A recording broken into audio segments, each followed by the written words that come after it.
SIFTER.com.au.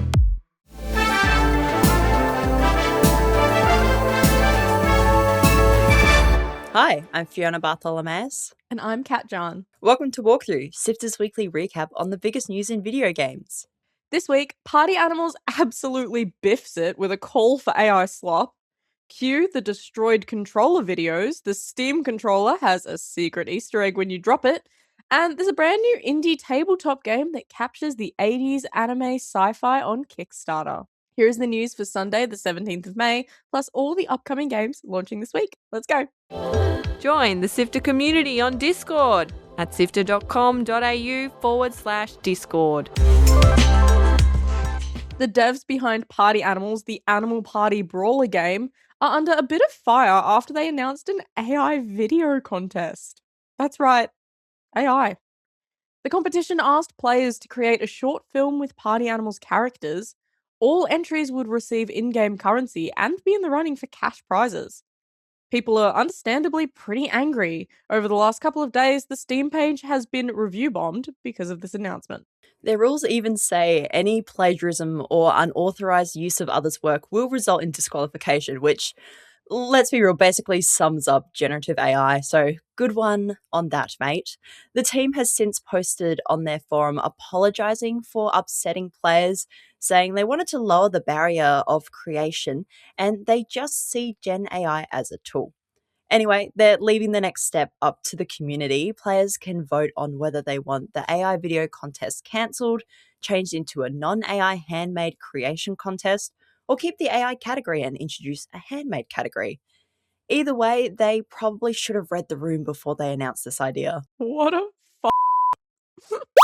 Great news for people with no opposable thumbs. Leaked images of a new Xbox Cloud gaming controller and Xbox Elite 3 controller have leaked and they look uncomfortable as hell.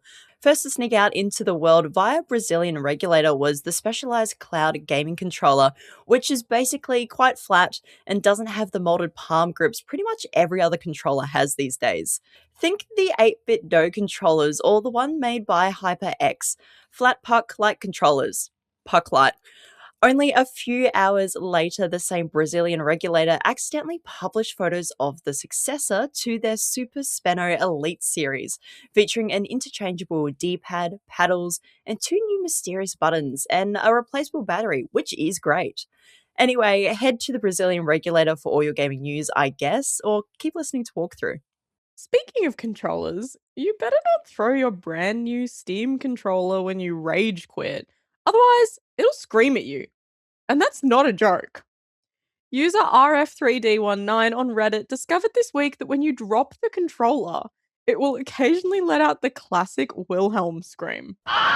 Of course, to begin with, people thought it was a joke, but sure enough, everyone is now dropping their Steam controllers to test it out.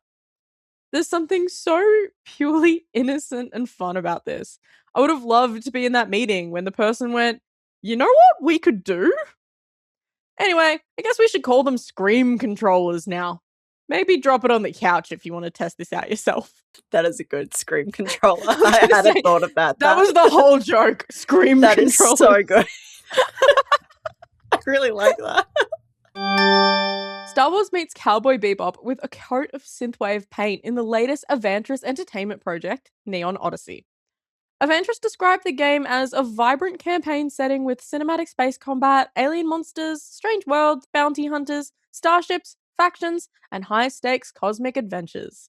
Hitting Kickstarter on Tuesday morning, the campaign reportedly crashed the website, smashing its $60,000 or 83,408 Australian dollar campaign goal in under 30 minutes.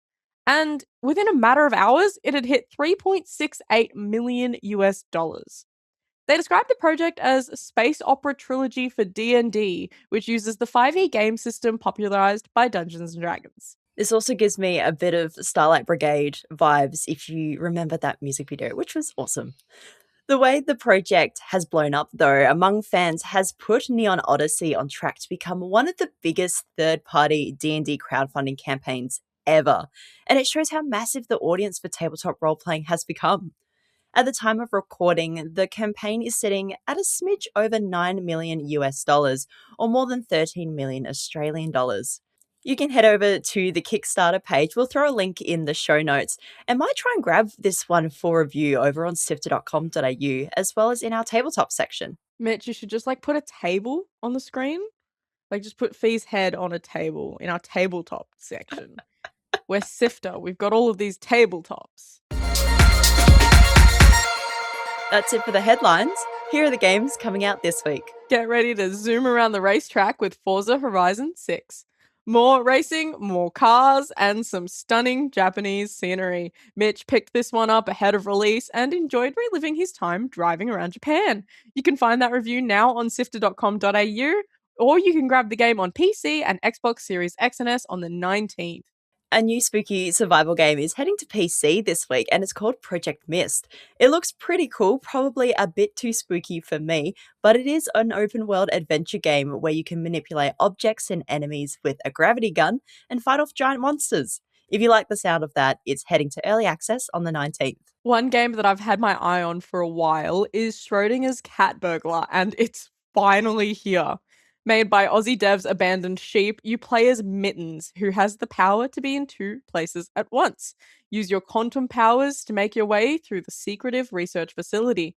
That's out on the 21st on PC, and keep an eye out on our website for some more cat burgling content. Also out on the 21st is YOSHI and the Mysterious Book.